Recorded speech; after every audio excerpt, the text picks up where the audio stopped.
ton image, te ressembler. Je veux, Seigneur, te ressembler. Bonsoir à tous, bienvenue dans Metamorphosis School, l'école de la transformation. L'onction, c'est notre sujet, notre thématique de la semaine. Et depuis hier, nous avons commencé à introduire le sujet. J'étais obligé de faire une brève parenthèse sur la personne.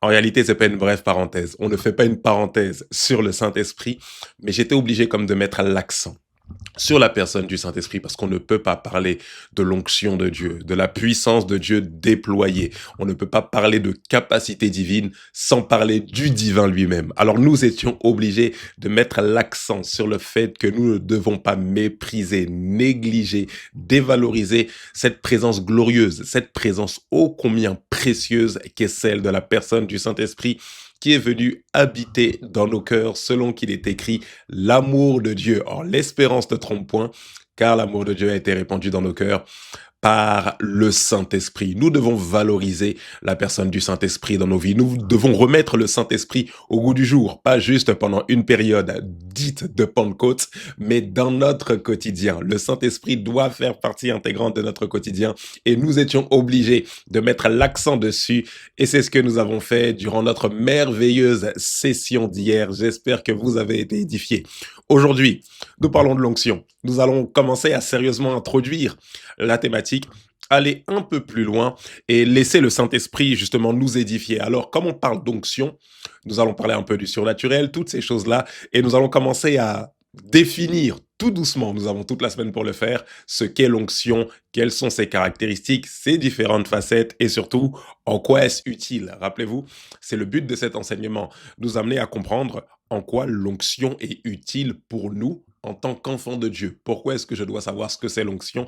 À quoi ça va me servir dans ma vie d'enfant de Dieu, dans le fait de mener cette vie, cette nouveauté de vie dans laquelle Christ est véritablement glorifié. Car oui, l'onction de Dieu, nous allons le voir, donne de la gloire à notre Seigneur Jésus-Christ. Avant d'aller plus loin, bien évidemment, nous allons prendre le temps de prier de là où tu es. Incline la tête avec moi et rendons simplement grâce à notre Seigneur.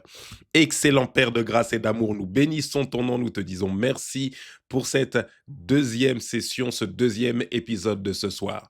Merci de ce que tu as commencé à nous enseigner, nous parler, nous édifier et nous croyons que tu vas continuer à le faire. Voilà pourquoi ce soir nous nous disposons, nous nous mettons à ton écoute, nous te demandons par ton esprit d'inspirer nos paroles et nos pensées et de nous diriger conformément à ta volonté.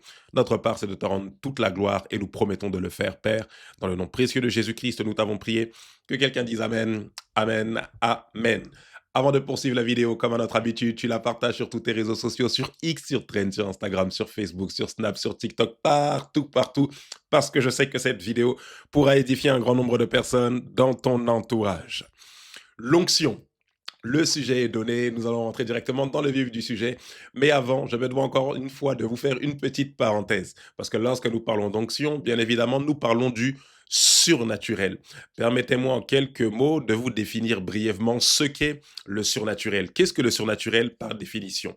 Alors notez ceci, lorsqu'on parle du surnaturel, on parle d'une action, d'une production, d'un fait, d'une manifestation d'origine divine. Je répète, lorsqu'on parle du surnaturel, on parle d'une action, on parle d'une production, d'un fait ou encore d'une manifestation d'origine divine. Alors si je dois aller plus loin, littéralement lorsqu'on parle de surnaturel, on parle d'un fait qui ne s'explique pas, qui ne se justifie pas avec les lois naturelles, avec les lois de la nature. Lorsqu'on parle du surnaturel, on voit un miracle qui est produit, on voit un signe, on voit quelque chose de prodigieux, quelque chose qui sort du commun des mortels, comme on aime le dire, si je dois un peu vulgariser le terme. Lorsqu'on parle du surnaturel, on parle de voilà cette idée de waouh, ce qui est fait, c'est du jamais vu.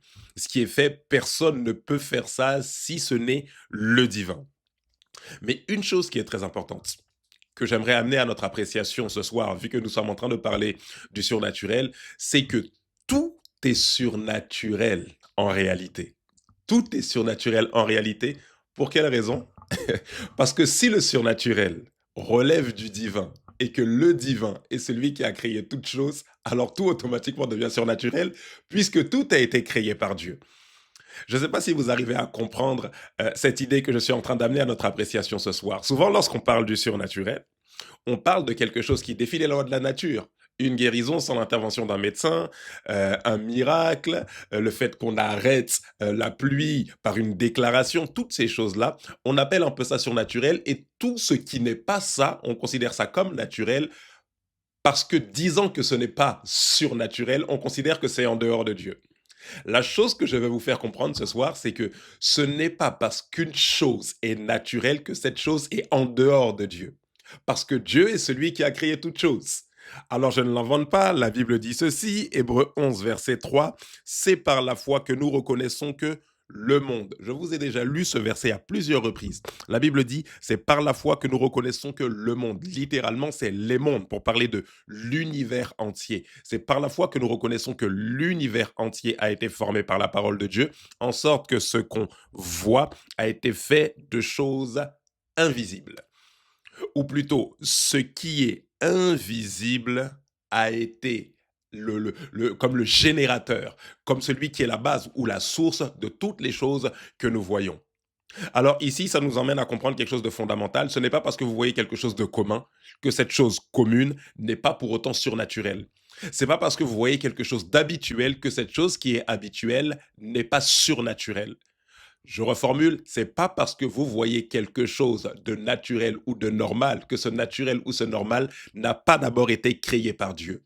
Permettez-moi de vous donner un exemple. Ce n'est pas parce que vous vous réveillez chaque matin, vous vous couchez chaque soir, que vous vous levez, que vous prenez une fourchette pour la mettre à votre bouche, que vous vous déplacez avec ces deux baguettes que vous appelez vos jambes qui ont des pieds, que vous marchez d'un point A à un point B, que cette capacité dont vous êtes doté n'est pas d'abord divine. Parce que pour que l'être humain puisse se déplacer en marchant, il a fallu que quelqu'un le déclare de sa bouche. Et ce quelqu'un, c'est Dieu. L'être humain n'a pas décidé de lui-même, je vais me mettre deux jambes et je vais utiliser ces deux jambes pour commencer à marcher. Non, non, non.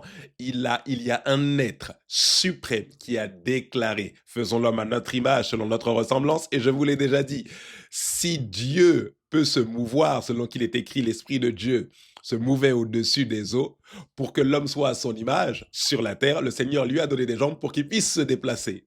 Ainsi, lorsque vous vous déplacez, vous êtes le reflet du Dieu qui se meut. Alors vous comprenez ici que tout ce que nous faisons naturellement est en réalité surnaturel parce que ça a été déclaré par la parole de Dieu. Voilà pourquoi la Bible dit, c'est par la foi que nous reconnaissons que l'univers entier, Hébreux 11.3, a été formé en sorte que ce qu'on voit a été tiré de l'invisible.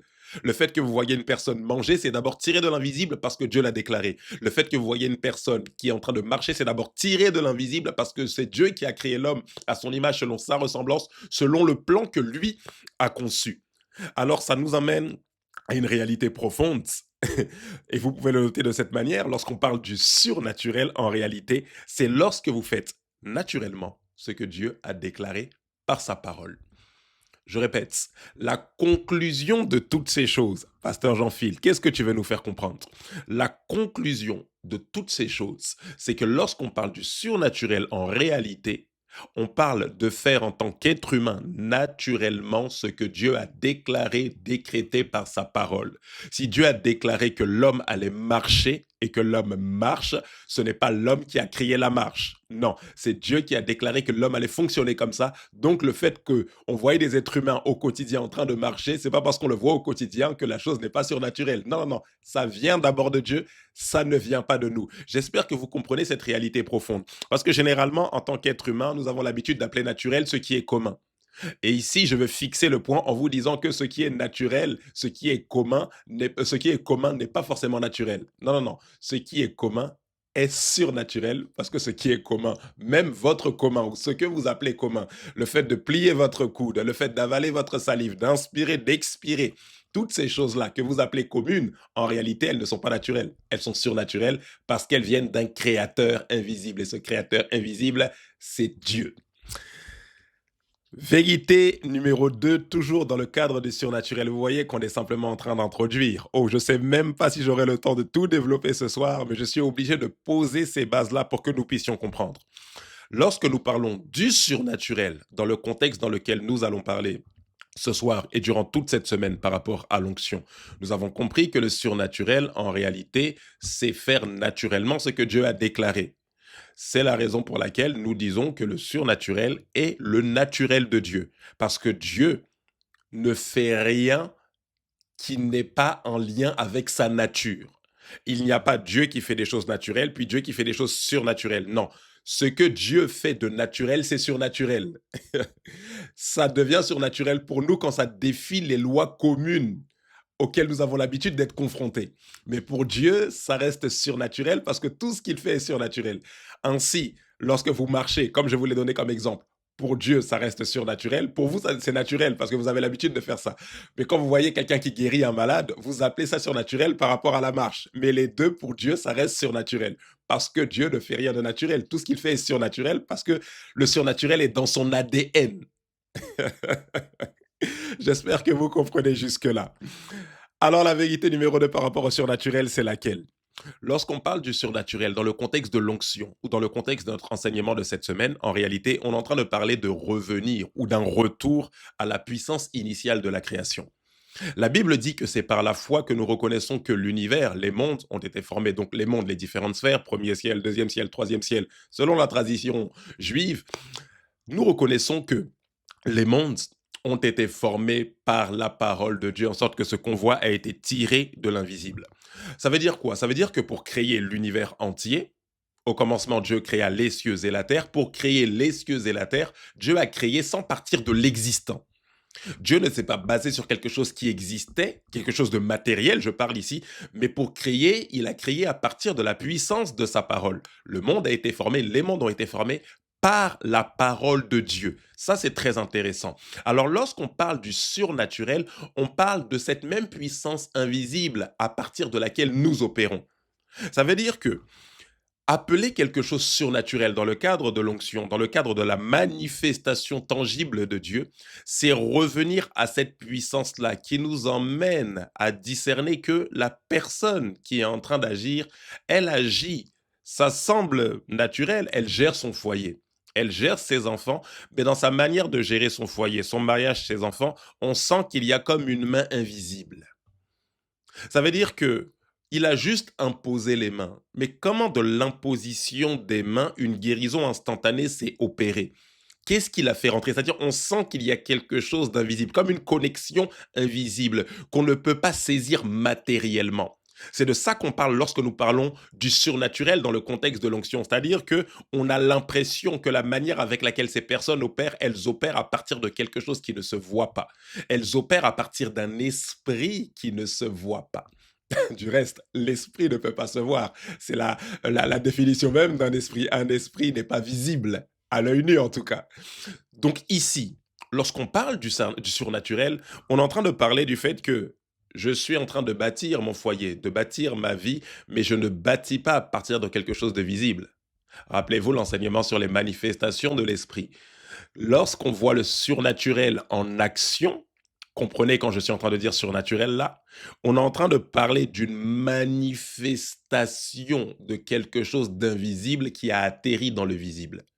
Il est en train d'enseigner, mais dans sa manière d'enseigner, on sent qu'il y a quelque chose qui est plus que les mots qui sortent de sa bouche. On sent comme une puissance, une impulsion divine qui l'accompagne. On voit son couple, mais la manière dont son couple rayonne, on voit que ça n'a rien à voir avec le simple fait qu'elle fasse des sorties avec son mari ou qu'il fasse des sorties avec son épouse. On voit que ça n'a rien à voir avec le fait qu'ils aient un gros compte en banque. La manière dont ils sont en train de gérer leur foyer, on voit qu'il y a comme une main invisible. On voit qu'ils sont en train de bâtir, mais pas à partir de quelque chose d'existant. C'est de ça que nous parlons lorsque nous parlons du surnaturel. Dernier point par rapport au surnaturel. Vous voyez, on est simplement en train d'introduire, encore une fois, on n'a même pas encore parlé de l'onction, mais je suis obligé de poser certaines bases pour que nous puissions bien comprendre là où le Seigneur veut nous emmener. Lorsqu'on parle du surnaturel, on parle bien évidemment de s'attendre à Dieu. Et ici, j'insiste, vous devez, lorsque vous vous attendez à Dieu, vous attendre à tout. Lorsqu'on aborde le sujet du surnaturel, Si vous voulez vivre une vie surnaturelle, il y a plusieurs erreurs que vous devez refuser absolument de commettre. Il y a plusieurs erreurs que vous ne devrez jamais commettre lorsque vous abordez le cadre du surnaturel. La première des choses, c'est de croire que vous connaissez tout de Dieu. Vous ne connaissez pas tout de Dieu. Rappelez-vous cet exemple que cet homme de Dieu aimait donner. Essayer de comprendre Dieu avec notre cerveau limité, c'est comme faire rentrer tout un océan dans une canette de 33 centilitres. Vous pourrez essayer pendant des années, vous n'y arriverez pas. Pourquoi? Parce que Dieu n'est pas limité à notre cerveau. Alors, limiter ou penser que vous connaissez tout de Dieu, c'est limiter la connaissance de Dieu à la capacité de votre raisonnement, à la capacité de votre science, à la capacité de votre sagesse. Dieu n'est pas limité à votre sagesse, Dieu n'est pas limité à votre connaissance, Dieu n'est pas limité aux informations que vous avez obtenues à travers les diplômes, toutes ces choses-là. Non, non, non. Ne pensez jamais que vous connaissez Dieu ou que vous connaissez tout de Dieu. Non, vous ne connaissez pas tout de Dieu. Il se découvre à vous au fur et à mesure. Vous ne pouvez pas tout comprendre de lui. Vous le connaissez par révélation, en fonction de la révélation qui vous donne de lui. Mais vous ne connaissez pas tout de Dieu. Dieu est infini, il possède une sagesse infiniment variée. Donc, ne faites jamais l'erreur de croire que vous connaissez tout de Dieu. Deux, ne faites jamais l'erreur de croire que vous pouvez maîtriser Dieu. Ne faites jamais l'erreur de croire que vous pouvez maîtriser Dieu. Oh, j'aime cette histoire de Jésus qui guérit les malades et puis les pharisiens s'indignent en disant, il y a plusieurs jours, venez vous faire guérir ces jours-là et non le jour du sabbat. Non, non, non. Vous ne décidez pas de quand est-ce que Dieu doit opérer une guérison. Non, Dieu est le maître de toutes choses. Dieu est le créateur. Dieu gère la création souverainement. Ne pensez pas que vous pouvez maîtriser Dieu à votre guise. Rappelez-vous toujours que lorsqu'on parle du fruit de l'esprit, le fruit de l'esprit, c'est la maîtrise de soi. Ce n'est pas la maîtrise de Dieu. Beaucoup de personnes, sous couvert du fruit de l'esprit, qui est la maîtrise de soi, sous couvert de l'ordre, sous couvert de la structure, commencent à subtilement maîtriser Dieu. Et dire non, non, non, Dieu ne doit pas se manifester comme ça, Dieu se manifeste dans le calme, Dieu se manifeste, voilà, non, non, non. Ce n'est pas parce que vous êtes dérangé par une manière avec laquelle Dieu a d'opérer que ça veut dire que ce n'est pas Dieu qui a opéré. Ce n'est pas parce que vous n'aimez pas une manière de faire que ça ne veut pas dire que Dieu est dedans. Ce n'est pas parce que vous n'appréciez pas telle ou telle personne que Dieu n'est pas avec cette personne-là. On ne maîtrise pas Dieu. On ne peut pas maîtriser notre Seigneur. Notre Seigneur est au-dessus de tout. Vous devez le comprendre. Votre Seigneur est au-dessus de vous. C'est la raison pour laquelle il s'appelle le Seigneur. C'est lui qui est le propriétaire. Une chose que vous ne devez pas faire comme erreur non plus, c'est de croire que Dieu est limité à la compréhension que vous avez de lui. Dieu se révèle à vous par révélation, mais c'est pas la révélation que vous avez de Dieu qui fait de Dieu Dieu. Non, il vous a donné une révélation de sa personne, une facette de sa personne. La révélation que vous avez de Dieu n'est qu'une portion qui l'amène à votre appréciation, mais il est beaucoup plus que la révélation qu'il vous a donnée de lui. Non, vous ne pouvez pas, dans votre conscience, détenir toute l'omnipotence de Dieu, ce n'est pas possible. Je vous ai déjà donné plusieurs exemples à ce sujet. On ne peut pas maîtriser la compréhension totale de Dieu. Dieu se révèle à nous au fur et à mesure du temps, ou au fur et à mesure que nous grandissons dans la relation avec lui. Ça, c'est une vérité qui est fondamentale. Mais parlons un peu ce soir de l'onction. Parlons un peu ce soir de l'onction. J'espère que cette brève introduction vous a quand même fait comprendre ou éclairer sur certaines choses. Oui, j'aimerais quand même m'appesantir sur ce dernier point en vous disant que quand on parle de surnaturel, il faut vraiment s'attendre à tout. Parce que quand on s'attend à Dieu, il faut s'attendre à tout, parce qu'on ne peut pas le maîtriser, il possède une sagesse infiniment variée. Mais j'aimerais vous dire une chose, lorsque vous abordez le cadre du surnaturel ou le cadre de Dieu qui nous utilise surnaturellement, une dernière erreur que vous ne devez pas commettre, c'est le fait de penser que vous êtes la seule personne que Dieu va utiliser puissamment. Beaucoup de personnes sont utilisées par Dieu et pensent que parce qu'elles ont quelque chose de particulier, elles sont les seules à avoir quelque chose de particulier. Non, non, non. Lorsqu'on parle de Dieu qui utilise, Dieu veut utiliser en réalité toute sa création. Dieu veut utiliser même toute sa création faite à son image, à proprement dit l'être humain. En chaque être humain réside une portion de la sagesse infiniment variée de Dieu. Ça veut dire que en chacun, il y a quelque chose de Dieu que les autres n'ont pas et dont les autres ont besoin. Nous sommes tous complémentaires. Donc si Dieu vous utilise puissamment, Vous n'avez pas l'exclusivité de la puissance manifestée de Dieu. Non, Dieu veut se manifester d'une différente manière avec les autres. Ne pensez pas que Dieu est enfermé dans une case appelée votre église locale, dans une case appelée votre esprit, votre âme et votre corps qui déploie la puissance. Non, non, non. Dieu n'est pas limité à vous. Dieu veut se manifester à travers vous, mais il veut également se manifester à travers les autres. Et l'un des grands signes de la maturité spirituelle, c'est le fait de reconnaître le Christ manifesté dans la vie des autres. Ça, c'est une vérité qui est fondamentale. Parlons un peu de l'onction pour les quelques minutes qui nous restent. Notez ceci.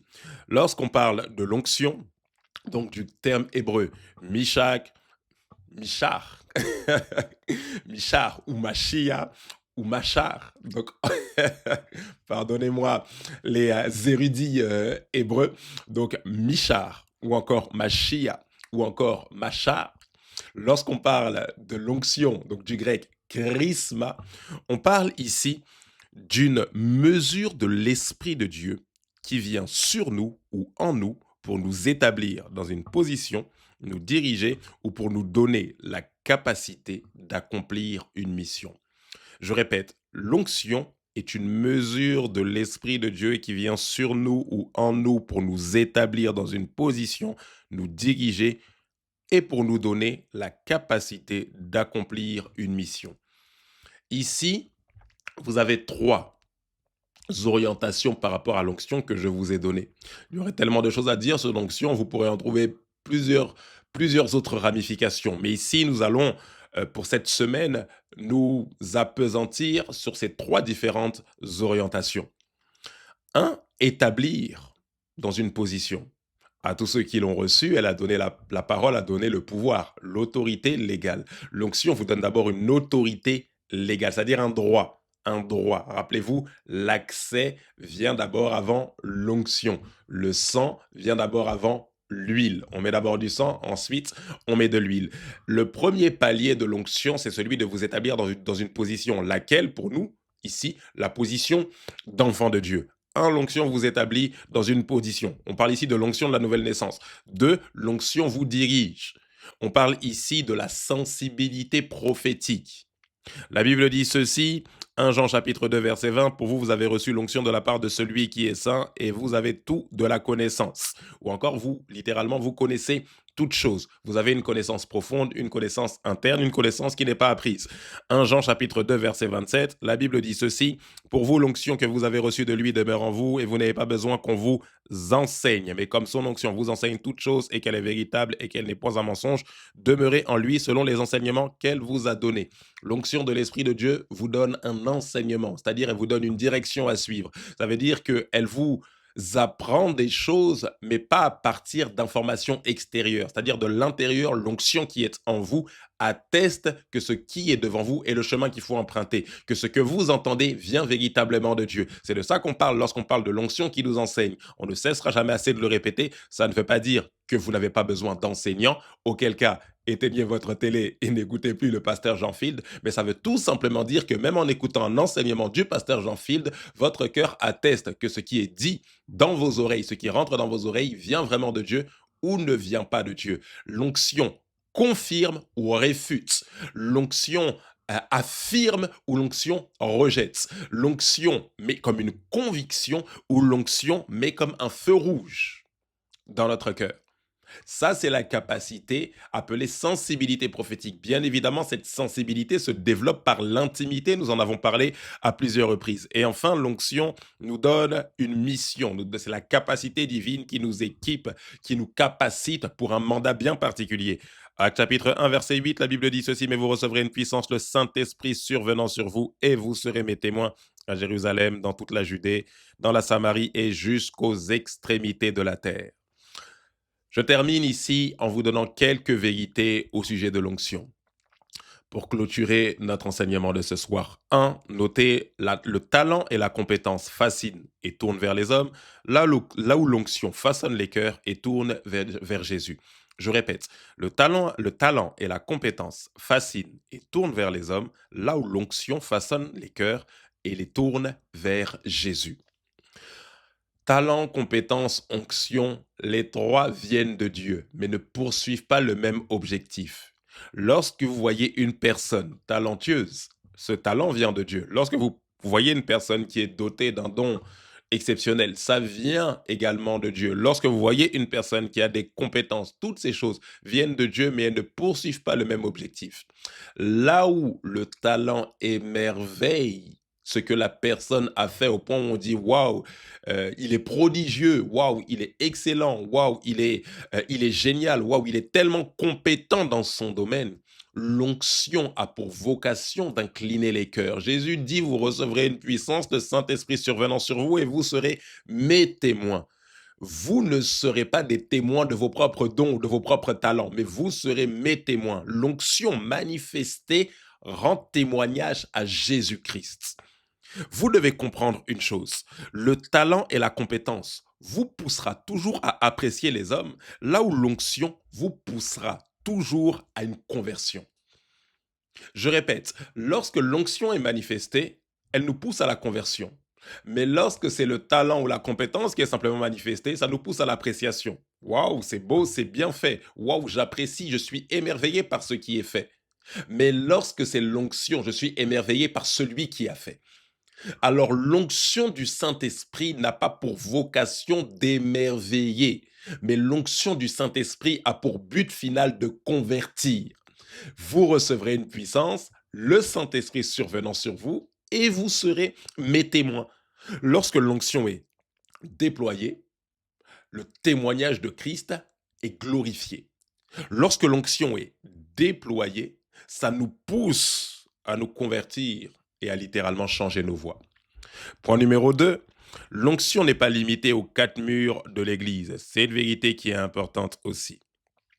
La Bible dit ceci, Exode chapitre 36, verset 1 jusqu'au verset 2, Betsalel, Oliab et tous les hommes habiles en qui l'Éternel avait mis de la sagesse et de l'intelligence, en qui l'Éternel avait mis de la sagesse et de l'intelligence pour savoir et pour faire, exécutèrent les ouvrages destinés au service du sanctuaire, selon tout ce que l'Éternel avait ordonné. Moïse appela Betsalel, Oliab et tous les hommes habiles, dans l'esprit desquels l'Éternel avait mis de l'intelligence, et tous ceux dont le cœur était disposé à s'appliquer à l'œuvre pour l'exécuter. C'est très intéressant ce passage, il y aurait beaucoup de choses à dire ici.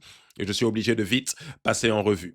Notez ceci, l'onction n'est pas quelque chose que vous recevez simplement lorsqu'un pasteur verse de l'huile sur votre front pour dire ensuite que vous êtes pasteur ou que vous êtes évangéliste ou apôtre. Non, non. Ici, nous parlons d'une reconnaissance du ministère. Je vous renvoie à l'enseignement sur les 5 dons du ministère. Mais lorsqu'on parle de l'onction du Saint-Esprit, on parle de Dieu qui vous capacite. On parle de Dieu qui vous équipe pour accomplir une mission. Ainsi, chaque fois qu'il y a manifestation d'une guérison qui défie les lois de la nature, on parle ici du miracle aussi. Chaque fois qu'il y a manifestation d'un enseignement qui apporte une transformation à l'image de Christ, d'un miracle qui donne de la gloire à Jésus, d'un signe, d'un prodige, d'une restauration, d'une transformation, d'une gestion d'une société qui pousse les personnes à se demander qui est derrière au-delà de vous. C'est l'onction qui est manifestée. Ainsi, vous voyez Joseph et Daniel interpréter les songes et de Pharaon et de Nebuchadnezzar. Vous voyez ici 2 hommes en train de simplement interpréter des songes, mais c'est l'onction qui est manifestée. C'est le Saint-Esprit qui les inspire l'interprétation du songe en question. Vous voyez David qui, juste avec une pierre, réussit à vaincre Goliath, mais en réalité, c'est l'onction qui est manifestée. Je viens contre toi au nom de l'Éternel. Ainsi, vous pouvez voir Samson déchirer un lion, mais c'est l'onction qui est en action. L'onction manifeste la puissance ou la capacité divine dans une situation donnée.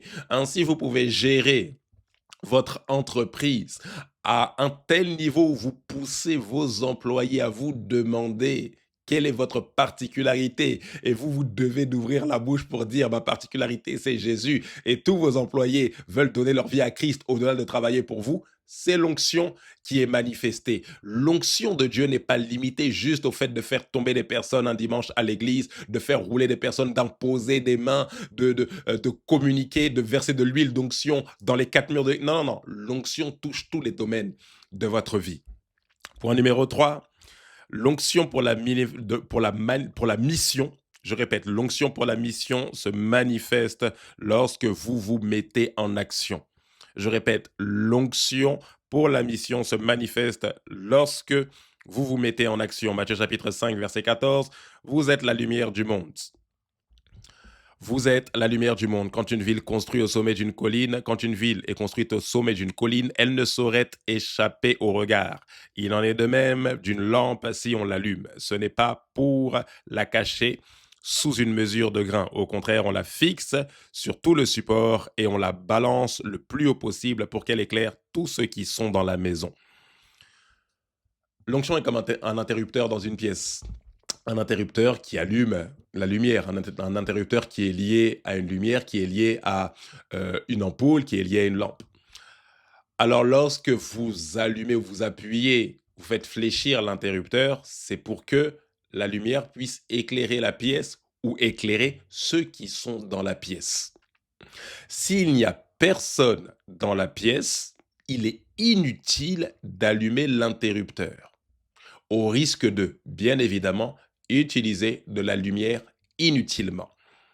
De la même manière, l'onction pour la mission ne se manifeste que lorsqu'il y a des personnes qui sont dans les ténèbres à éclairer. Je répète, s'il n'y a pas de personnes qui sont dans les ténèbres, Dieu ne voit aucune utilité de manifester l'onction pour la mission. Bien souvent, nous demandons au Seigneur, Seigneur, équipe-moi, Seigneur, manifeste ton onction à travers ma vie. Et nous prions que Dieu manifeste l'onction. Et nous fuyons nos voisins. Nous prions pour que Dieu manifeste l'onction et nous ne parlons jamais de lui à nos proches. Nous ne parlons jamais de lui à ces personnes qui sont comme plongées dans les ténèbres. Il a dit, on n'allume pas une lampe pour la mettre sous un seau, mais lorsqu'elle est allumée, c'est pour éclairer tous ceux qui sont dans la maison. Littéralement, tous ceux qui sont dans les ténèbres. Est-ce qu'il y a des personnes dans les ténèbres autour de vous? L'onction veut se manifester pour que vous puissiez éclairer ces personnes-là.